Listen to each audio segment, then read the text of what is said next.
എന്തോ ചോദിച്ചോളൂ. അതിലുള്ള മറുചോദ്യം ഞങ്ങൾ മറന്നോണ്ട് ഞാൻ പിന്നെയും പറയാം. ആയിക്കോട്ടെ. സ്വമതീയത്തെ ആരോപിക്കാതെ. ശരി. അപ്പൊ ഈ സൈഫിന്റെ വിഷയം തീർന്നല്ലോ.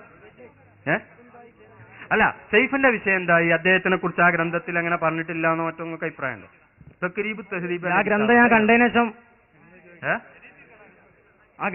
കണ്ടതിന് ശേഷം പറയാം. ആയിക്കോട്ടെ. നിങ്ങളൊന്ന് ഫോൺ വിളിക്കണം നോക്കി. ആയിക്കോട്ടെ. ആയിക്കോട്ടെ. ഏതായാലും ഇപ്പൊ നിങ്ങൾ ഇനി പറയുമ്പൊന്നും ചോദ്യമല്ല. അത് തഖ്രീബ് തഹ്ദീബ് പേജ് വേണമെങ്കിൽ എഴുതി വെച്ചോളിയും. 1344 തഖ്രീബ് തഹ്ദീബ് എന്നൊരു ഗ്രന്ഥമുണ്ട്.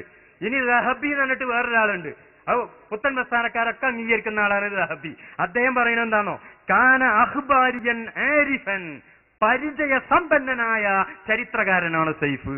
എന്നാൽ പറഞ്ഞു മീസാനുൽ ഇഅ്തിദാലിന്റെ 2ാം വാള്യം 252 പേജിലും തഖ്രീബ് തഹ്ദീബിന്റെ 1ാം വാള്യം 344 പേജിലും പറഞ്ഞിട്ടുണ്ട്. അതുകൊണ്ട് സൈഫ് എന്ന് പറഞ്ഞ ഈ വ്യക്തി ഹദീസിലില്ല.